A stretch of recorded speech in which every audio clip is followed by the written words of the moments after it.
Muy buenas acuaconfidentes, hoy os traigo otro capítulo más y en este caso os traigo el curso, lo que dije en el curso del día 14 de octubre en las instalaciones de peces en Madrid.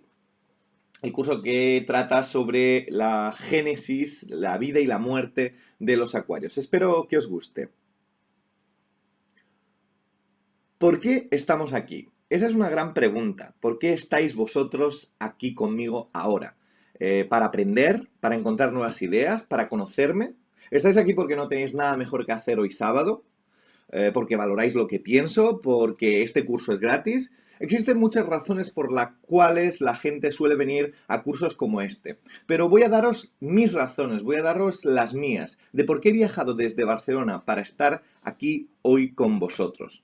Estoy aquí básicamente por pasión y respeto a algo complejo y profundo que llevo interiorizando en mí durante más de 20 años. Ese es el génesis de la forma que tengo de entender este mundo, de interpretar la expresión natural en un acuario. La acuarística basada en la estética, en el valor de la belleza en sí misma, de la belleza implícita, que es el fundamento principal de mi percepción acerca de la naturaleza. Esa realidad es la que voy a mostraros en este curso. No pretendo que lo compartáis, tampoco pretendo que toméis lo que digo como algo válido o certero. Probablemente esté equivocado, probablemente todo lo que diga o parcialmente lo que diga sea erróneo. Siempre he odiado a los gurús que dan cursos desde la verdad absoluta. Esta historia que quiero compartir con vosotros es una humilde visión de un mundo complejo. ¿Qué es lo que da valor a un acuario? ¿Qué es lo que le da significado a un acuario? La técnica, el contexto, el acuarista, la belleza, la creatividad, la innovación, el discurso que se quiere narrar en el acuario. Es complejo marcar esto. Mi opinión es que todo influye. Si miramos este acuario no es un acuario normal, como podéis percibir emocionalmente. Este acuario no está hecho por ningún acuarista. El acuario que estáis viendo ahora mismo es una obra de arte. Esto no está expuesto en una tienda, en una casa particular, en un acuario público. El valor de este acuario viene dado de que está expuesto en un museo de arte contemporáneo, de que el valor no es un valor estético, sino es un valor artístico. En segunda medida, obviamente, sí que influye la belleza. Eso nos hace percibirlo desde otro punto de vista, de las emociones que nos transmiten en el lugar espacio-temporal y en lo que sería la creación propia del acuario, nos está dando una visión diferente a la que solemos tener cuando visitamos una tienda y vemos un acuario en esa tienda. El planteamiento de este acuario es una artista que se llama Marielle Neudecker. El planteamiento es a través del símbolo. Es un acuario terriblemente fantasmagórico, terriblemente simbólico, terriblemente complejo. Si miramos, por ejemplo, este acuario es todavía más una obra de arte, ya tiene características que están más relacionadas con el mundo del arte que no con el mundo de la acuarística y la biología. Es una cara de Modigliani convertida en una especie de caparazón de ermitaño que es transportada por el cangrejo a lo largo de todo lo que sería el acuario y evidentemente hay un claro elemento discursivo que dota al acuario de una sensación muy diferenciada a como lo vemos en un paisajismo clásico de aquascaping. De ahí que se entienda el valor de la estética frente a la naturaleza. Si contemplamos este acuario, nos vamos a dar cuenta que es inverosímil. Es inverosímil totalmente en el discurso natural de la contemplación. Por ejemplo, este de aquí, una roca suspendida en la superficie. Este contexto, esta visual, nos está dando va en contra de lo que son las leyes naturales. Sin embargo, en el discurso visual, en el discurso estético, este acuario tiene muchísimo potencial. Es decir, no lo vamos a ver como una obra de arte, vamos a borrar un momento el contexto, pero fijaros si ponemos en la parte de abajo algunas plantas, si ponemos algunos peces, a pesar de que hay un elemento central en la parte de arriba que es de bastante gran tamaño, nos está dando una composición brillante y una sensación increíble. Me imagino unas plantas en la parte de abajo, un cardumen de peces. En general, tengo la idea, cuando miro la mayoría de aquascaping, de que están hechos desde un punto naif, desde la inocencia, basados en la idea de lo natural, del bosque, de lo verde, de lo perfecto, de la armonía. En el fondo, la mayoría de biótopos del planeta se asemejan más a esto que no a esto. En los grandes ríos amazónicos o en los grandes ríos sudamericanos, el río Negro, los grandes afluentes de agua de lo que sería el continente sudamericano, los grandes ríos tienen aguas turbias, tienen agua con materia en suspensión, tienen aguas con lechos fangosos. No existe el contexto de plantas en según qué tipo de biótopos. Lo perfecto, lo verde, a veces no es lo real, a veces no es lo adecuado. En el fondo, esta visión que a veces no se tiene en cuenta en la creación de un acuario nos está condicionando en la manera que tenemos de interpretar el acuario en sí mismo y la belleza que luego nos va a producir. Es por eso que aunque pueda resultar inhóspito este tipo de acuarios, probablemente y en realidad reflejan más perfectamente las condiciones de vida de según qué tipo de especies. Esto lo podemos adoptar sencillamente como una manera nueva de interpretar la belleza y de mostrar la belleza de una manera totalmente diferente. Lo que es el lugar donde se encuentran las especies en la naturaleza encaja mejor con la idea estética, encaja mejor con el arte, que no con la idea biológica. Es decir, esa utilización de la turbidez, de la luz, de todos estos elementos se pueden utilizar desde un modo de arte. Ningún pez vive en un medio donde parezcan pájaros volando por un tapizado de Cuba. Es decir, esa idea no es real. A veces ser un acuarista tiene estos puntos de lucidez o de chorradismo, de anacronismos. A cualquier persona ajena al hobby le cuentas que te has gastado 200 euros en piedras y se echa las manos a la cabeza. Es por eso que lo que hay que ser consciente del mundo, de pertenecer a este mundo, es que vivimos en una conciencia estética. Es decir, es algo único que nos ha sido dado, que es el valorar lo que otra gente no es capaz de ver. Porque nosotros sabemos ver el potencial que a veces una piedra, a veces un pez, a veces un tronco, nos anticipamos a la utilización de algo, esa manera de ver el potencial de algo es algo que hay que entrenar muchísimo.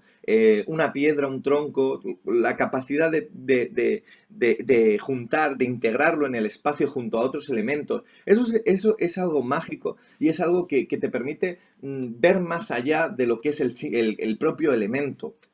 Es una magia del centrarse en perfeccionar esta cualidad. Creo que es importante para entender a valorar, a perfeccionar luego lo que sería el acuario. La realidad. Este es el segundo punto. ¿Qué es la realidad? La realidad es el punto de partida en la creación de algo. O sea, crear algo real, algo tangible, algo existente, es crear realmente la realidad. Y la estás creando tú a partir de otros elementos reales. Y esa realidad que nosotros creamos en un acuario viene dada por lo que nosotros entendemos como real. Y esto es muy curioso porque establecemos nuestra realidad como aquello que nos rodea. Es decir, que para un pez que nace en un acuario, solo su realidad sería el espacio que le proporcionan esos 4 cristales. No existe nada más fuera de ese espacio. Pero eso no significa que esa realidad sea algo correcta, ya que existe un mundo fuera de lo que serían las paredes del acuario, que es la correcta realidad, que es el medio propiamente natural donde se encontraría este pez de manera natural. Por ejemplo, el río, el lago, el mar, y no el acuario. Nosotros somos lo mismo. Si percibimos los acuarios desde una misma percepción, desde un mismo conocimiento y fundamentamos nuestra realidad siempre basados en las mismas cosas, en los mismos patrones, estamos cerrando el campo de exploración, estamos acotando nuestra forma de crear. Somos ese pez dentro del acuario y a veces muchas personas en la construcción de un acuario creen que su realidad es el mundo del acuarístico, de la biología, la naturaleza, el agua, los animales, etc. Pero en realidad es una idea que no deja de ser restringida. Al fin y al cabo, la realidad es más amplia y abarca otras disciplinas. Es inconcebible en mi idea de creación no abarcar disciplinas como el mundo de los videojuegos, el mundo de la música, el teatro, el arte. Tener en cuenta otros ámbitos que desde un punto de vista naturalista no tienen nada de útil en el mundo acuarista, ni pies ni cabeza, ni que ver con lo que sería el tema, realmente nos pueden proporcionar herramientas que correctamente utilizadas a nivel de percepción, de conocimiento, a nivel de influencia, de inspiración, de sentimiento, nos producirán una forma nueva de entender nuestra realidad, de romper esos cristales y abarcar un espectro más amplio en la construcción. ese proceso en el cual aceptamos que el acuario es un todo, que el valor del acuario viene dado por la amplitud del conocimiento, de la amplitud de la creatividad, de la inspiración, es algo complejo, ya que esos elementos se adquirirán a razón de nuestras capacidades de sensibilidad. Y aquí es donde se hila la percepción estética de dicho conocimiento. Pensar un acuario en el cual la belleza tenga que ser una de sus prioridades, darle preponderancia a la belleza, es un proceso complejo, ya que requiere una mayor complejidad estructural del propio acuario y experticia en la ejecución, ya que no solo se establece la funcionalidad de los valores clásicos en el mantenimiento de especies, sino que realmente se establecen otra clase de pautas inexploradas en las cuales la belleza y la estética priman sobre otras cosas. Es innegable la influencia de la arquitectura inspirada en la naturaleza. Zaha Hadid, Norman Foster, Frank Gehry, Rem Koolhaas, todos ellos han sido arquitectos que han sido inspirados de alguna manera por la naturaleza en algunos elementos arquitectónicos. No es descabellado pensar que inspirarse en el diseño gráfico, la arquitectura o la pintura para realizar nuestros acuarios nos puede hacer transgredir una óptica diferente aplicada a la naturaleza. Eso sí, aquí lo diré, hay que marcar una línea de aquellas cosas, de aquellos ámbitos que nos pueden inspirar o servir creativamente a modo de influencia, y otra cosa, aquellos ámbitos que nos pueden realmente orientar en el proceso o ayudar a nivel de inspiración. Una canción nos puede inspirar acerca del ritmo de un acuario, acerca del compás de un acuario, pero un videojuego nos puede dar las claves de cómo distribuir los elementos compositivos en el acuario de una forma eficiente. Cuando pienso en la distribución de las formas dentro de un acuario, cuando la gente, piensa en la distribución de las formas dentro de un acuario de paisajismo, de aquascaping, siempre se inspiran en la naturaleza. Yo siempre he sido un antisocial que no iba nunca a la montaña, que le daba miedo ahogarse en el mar. Nunca he visto paisajes, nunca he tenido la suerte de ir al Amazonas, de ir a Asia. Es decir, mi realidad, mis influencias compositivas se basaban en las imágenes que me evocaban libros de autores como Philip K. Dick, Isaac Asimov, Julio Verne, Aldous Huxley, George Orwell, Stephen King, J.R.R. Martin. Esa era mi realidad del paisaje, la evocación de los paisajes a través de la literatura fantástica de estos increíbles autores. Es impensable para mí, y espero que no haya ningún purista de acuariofilia viendo este vídeo, porque si no se va a escandalizar de lo que voy a decir. Realmente yo no he aprendido a componer gracias a paisajes de selvas o lagos.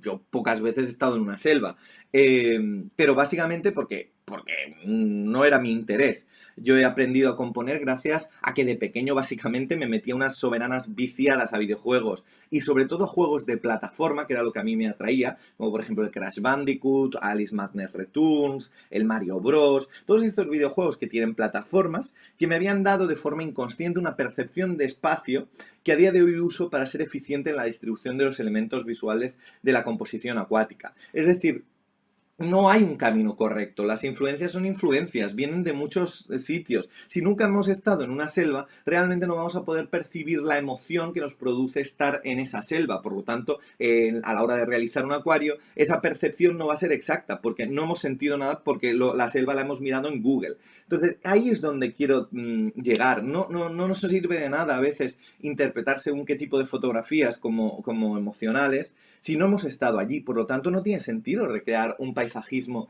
basado en algo que no hemos estado. Otra cosa ya es salir a la montaña de aquí al lado y hacer unas fotos. Eso es otro tipo de cosa. Por eso hablo de la desconexión, de salir de lo que todo el mundo dice que es correcto y mirar el espectro un poquito más amplio de lo que normalmente nos solemos proponer. El problema de la estancación visual que se vive en el paisajismo es sencillamente que todo el mundo sigue los mismos patrones estéticos. De ahí que todos los paisajes nos resulten familiares. Esto es importante, ya que la construcción de lo que sería el juicio propio estético no hace falta que sea correcto, hace falta sencillamente que sea sólido y que se haya formado en nosotros de una forma estable y duradera.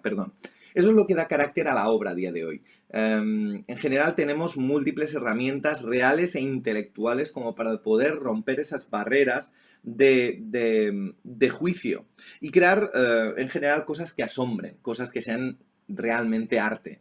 La idea de experimentar no a nivel biológico, sino a nivel de exploración de la belleza y la estética es un apasionante viaje.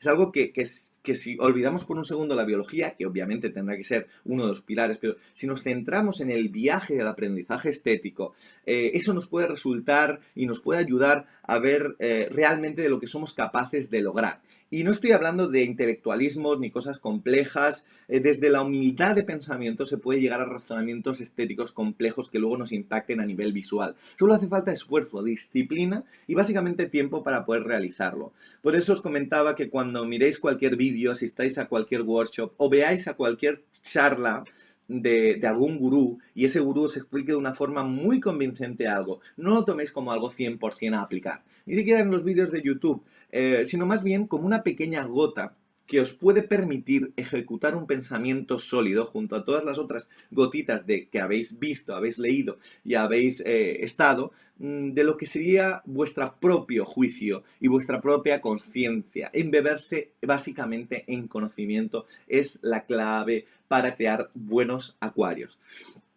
Para resumir todo el apartado anterior, me gustaría contar una cosa que me contó una amiga en el viaje a Ámsterdam, que estuve la semana pasada, que creo que ilustra bastante bien lo equivocado que puede resultar ser, lo equivocadas que pueden resultar ser nuestras elecciones, si lo basamos en lo que nosotros entendemos como nuestra realidad.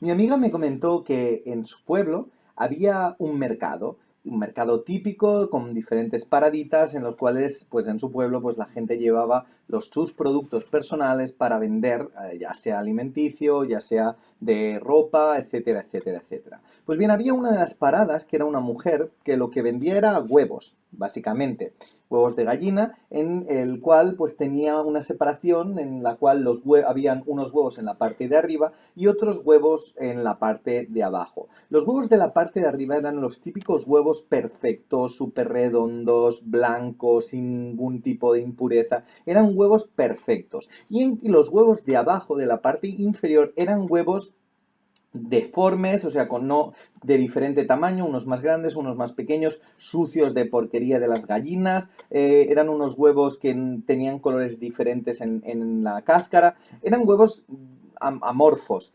La mujer se dio cuenta de que los huevos de abajo se vendían mucho más que los huevos de arriba, porque la gente interpretaba que la realidad de su realidad era que los huevos que estaban con diferentes tamaños y sucios significaba que eran más naturales y que eran más ecológicos. Cuando realmente la verdad, la realidad auténtica era que sencillamente esos huevos, que por cierto eran más caros que los de arriba, esos huevos sencillamente eran huevos que estaban comprados sencillamente mucho más baratos y eran muy de más mala calidad que los huevos de arriba. Pero la mujer se dio cuenta que se vendían porque la gente interpretaba que esa malformación, ese tamaño más grande, esos colores, esa suciedad, lo daba un carácter natural. De ahí que hay veces que por mucho que nosotros creamos algo como real, como verídico, basado en nuestras creencias, puede ser que realmente nos estemos equivocando y sea un simple espejismo de nuestras propias creencias. De ahí quería explicaros este pequeño símbolo, esta pequeña historieta, esta pequeña moraleja, para que, bueno, entendáis que hay veces que hay que ir un poco más allá y comprobar las cosas. Otro de los puntos que también me gustaría hacer bastante énfasis es en lo que yo denomino la escenografía de los acuarios. Hay veces que no se piensa en un acuario desde un punto de vista escenográfico, pero una de las cosas que más me ayudan a mí a componer dentro del propio acuario es plantear el acuario desde una visión teatral. Hay que decir que soy un grandísimo seguidor y admirador de todo lo que son los musicales, tanto de Broadway como de los musicales típicos de barrio, también las típicas obras teatrales, los típicos teatrillos. En general soy muy fan de este tipo de espectáculos. Y cuando estuve viviendo en Nueva York, esos 3 meses en mayo, y siempre intentaba encontrar un poco de dinero para ahorrarlo y poder escaparme a ver pues, los clásicos de allí, de Broadway, El Rey León, Charlie y la fábrica de chocolate. Me encantan los musicales. Hay que decir que yo personalmente creo que un acuario es como el típico teatrillo de pueblo, el típico teatrillo clásico de titellas, de marionetas. Al fin y al cabo, los acuarios están hechos para ser representados ante un público, para ser mostrados.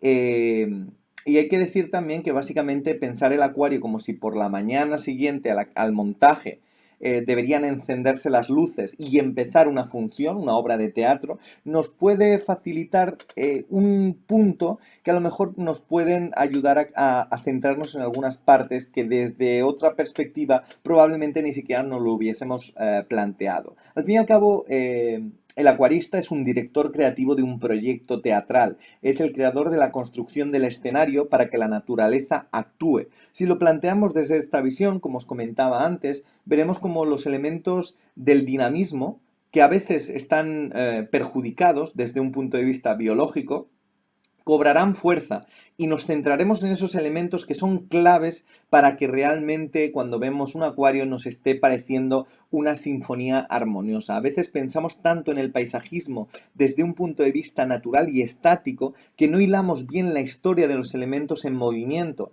Dentro de un acuario hay un atrezzo que viene dado por el color de los peces. Pensar en la interacción dentro de la escena que queremos conseguir tanto de esos colores que llevan los peces, de esa vestimenta, como unido a lo que sería el fondo, depende qué tipo de colores de fondo nos van a dar una sensación o realmente van a bloquear la sensación. Es decir, si un pez verde pasa por un sitio verde, en el momento que pase por ahí, el ojo nuestro lo va a ver como un intervalo neutro, sin nada, por lo tanto, no sería armonioso. Tenemos que calcular muy bien este tipo de combinaciones de colores, y no solo los colores, el vestimenta, el atrecho está bien dentro de la escena, pero hay que calcular muy bien qué movimientos queremos dentro del acuario. ¿Queremos ver un banco de peces en la parte de arriba? ¿Queremos ver bandadas de corredores en la parte de abajo? ¿Qué tipo de interacción van a tener con los elementos estáticos y qué tipo de interacción van a tener con las corrientes y también con sus congéneres? Todo esto es lo que nos hace pensar que dentro de un acuario es más bien como un escenario donde los actores están interpretando su papel. Y no solo un escenario, también puede ser incluso varios escenarios dentro del mismo acuario. Me interesa el hecho del acuario cambiante. Si miramos la mayoría de musicales, el musical va cambiando porque el escenario es fijo, entonces si tienen que pasar a otra escena, a otro plano, a otro momento de la actuación, lo que pasa es que ese escenario va cambiando a nivel de pues, que hay unas poleas que suben y cambia todo lo que es el escenario. Es decir, de un mismo escenario, a lo largo de un musical, vamos teniendo diferentes sensaciones cambiantes. Eso también me gusta bastante, es decir, ese tipo de construcción escénica que va cambiando para dar la sensación de cambio, pero sigue manteniendo algunos elementos de la escena pasada, es una cosa que me gusta aplicar dentro del acuario, especialmente en los laterales. Hay que concebir a veces que se dejan bastante de lado el tema de los laterales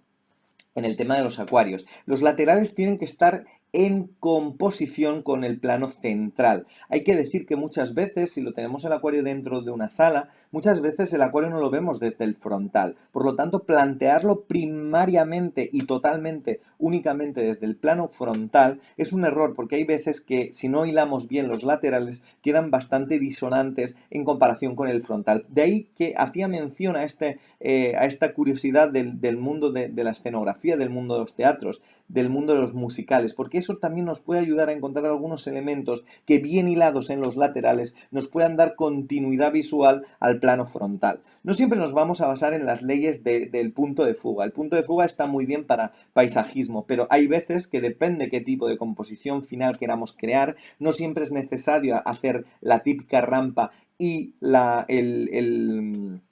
típica gran rampa de menor a mayor y la línea del horizonte por encima de la mitad del acuario. No siempre, dependerá de la profundidad del escenario y dependerá de la sensación del escenario que queramos montar. Dentro del escenario no solo hay estos elementos, están las luces. Las luces es lo más importante. La percepción que nosotros tenemos de nuestra realidad es por la refracción de la escala cromática que refleja la luz. Por lo tanto, la luz es uno de los elementos fundamentales fundamentales dentro del acuario. Y lo hemos visto antes con Marielle Niederberg, cómo los rayos de luz de forma diagonal entraban en el acuario. No hay ese tipo de composiciones dentro de un acuario. No hay acuarios que estén iluminados en diagonal en el mundo del paisajismo. La mayoría de puntos suele ser un punto cenital, un punto en la parte, en la parte de arriba. Hay que decir que muchas veces también se juega con la luz y se pone mucha atención a la luz, cuando en realidad la luz sin la sombra no tiene sentido en según qué tipo de composiciones. La sombra en según qué tipo de lugares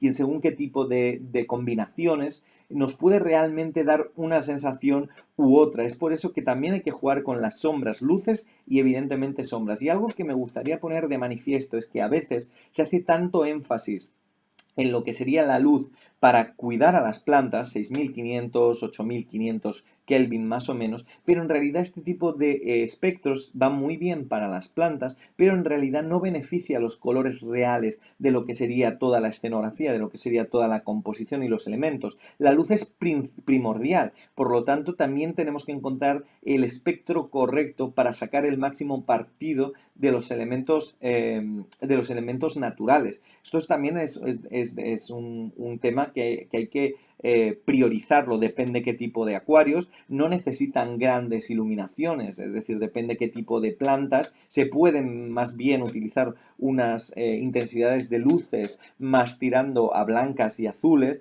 y también eso nos facilita también la iridiscencia y que se vean todos esos elementos bien coloreados como deberían ser realmente. Es por eso que hay veces que hay que poner puntos concretos de iluminación en zonas muy concretas con otro tipo de iluminación para realmente resaltar o aminorar un elemento escenográfico. La corriente también, o sea, el dinamismo, todos los elementos de la corriente. Hay veces que un acuario nos puede parecer muy monótono en la observación porque siempre lo vemos con una corriente hacia un lugar. Por lo tanto, muchas veces lo que yo suelo hacer es intercambiar las bombas de movimiento y por la mañana están enfocando para un sitio y por la tarde se activan y se desactivan creando otro tipo de sensación. Plantas longitudinales, plantas alargadas como pueden ser las vallisnerias, las colas de zorro, nos pueden dar un juego muy interesante si sabemos combinarlos correctamente con lo que serían los flujos de agua dentro del acuario. Esto también no solo desde una visión que también tiene que ser importante, practicista, de no generar zonas muertas dentro del acuario. Eso es otra visión que también hay que analizarla desde otro punto de vista, pero todo esto es lo que va sumando y luego nos puede garantizar que el acuario sea impactante o sea increíble.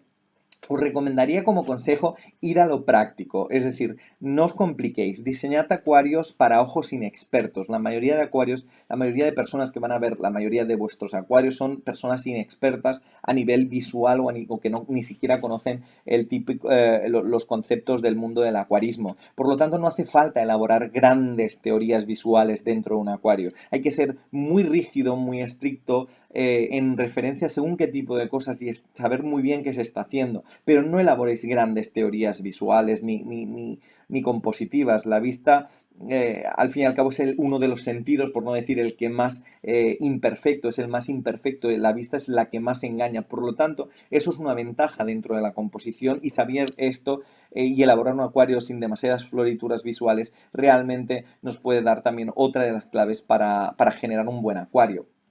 Al fin y al cabo, las obras más impactantes del aquascaping no tienen el punto de vista estético, sino tienen un punto de vista aestético, es decir, van a contraestética, van a contraarmonía. Es ese equilibrio muy leve entre la estética y la estética la que realmente luego nos da ese punto de falsedad e inconsistencia que lo podemos utilizar y sabiéndolo utilizar correctamente, nos puede realmente generar una emoción diferente a cualquier otro acuario. A veces veo acuarios que me hacen estremecer, no por la estética, no por lo que, sino más bien por lo que representan a nivel de simbolismo, por lo que representan a nivel de conceptualismo. Otra de las cosas que me gustaría también poner de manifiesto, que nunca se habla normalmente en cursos, es lo que es cómo construir una personalidad acuarística sólida, es decir, el proceso creativo. El proceso creativo creo que es de vital importancia básicamente en crear cualquier obra, cualquier acuario, cualquier pintura, cualquier escritura. Generar un buen proceso creativo es también una clave a nivel de planificación y a nivel técnico para resolver luego errores que luego podrían surgir. Es decir, la planificación del objetivo. Al fin y al cabo, un acuario debe tener bocetos, debe tener apuntes, debe tener búsquedas increíbles en Internet que luego nos permitan diferentes herramientas a nivel mental para poder llevarlo a cabo. El proceso creativo forma parte de una parte muy interna, muy personal de cada persona y es esa identidad en el proceso creativo donde se le da identidad al proyecto. Establecer esos fundamentos y que sean sólidos también son de muy buena ayuda para entender lo que es el acuario de autor.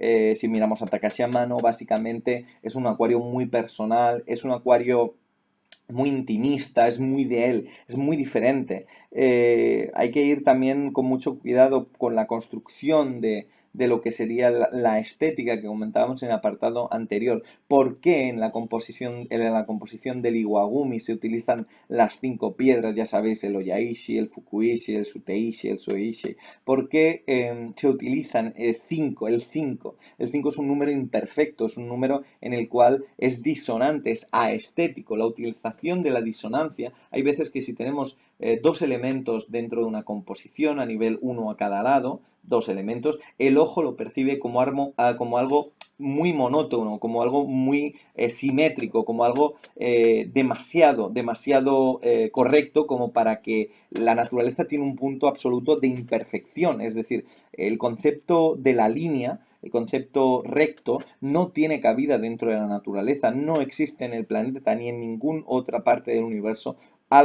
un elemento completamente recto. Es decir, la percepción de la línea es un espejismo que nos genera el ojo. Cuando nosotros nos acercamos a un cristal, normalmente visualmente no se puede ver, pero si lo acercamos, nos acercamos muchísimo a la línea recta de la parte de arriba de un acuario, del cristal de un acuario, desde fuera a distancia, lo vemos recto, pero si cogemos un microscopio y nos ponemos justamente en el borde, nos vamos a dar cuenta cómo ese cristal tiene un montón de imperfecciones y un montón de grietas en toda la parte lineal. No existe la línea recta. El horizonte que nosotros vemos como recto en un paisaje es en realidad curvo porque existe la curvatura de la Tierra. Es sencillamente un error visual. Entonces, la naturaleza está llena de errores visuales. Es por eso que la percepción errónea de un acuario, es decir, el 5, es decir, que haya un elemento y luego hayan otros elementos que no sean pares, se utiliza en el Iwagumi porque nos genera disarmonía, no nos genera una sensación de monotonía, nos genera una sensación estética.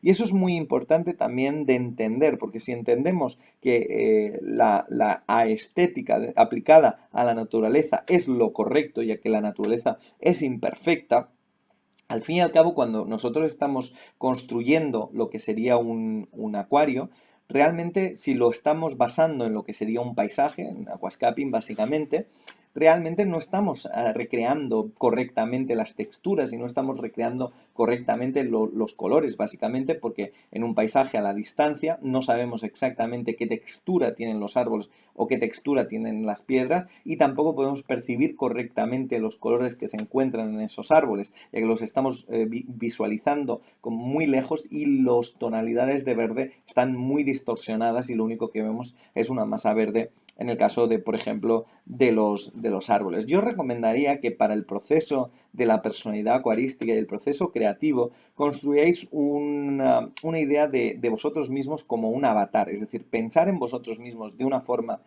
abstrayéndose de vosotros mismos, es decir, pensar en un avatar y luego en ese avatar dotarlo del carácter que realmente queréis tener en el mundo del acuarismo. Pensar esto es un viaje hacia nosotros mismos, hacia la introspección de lo que queremos mostrar.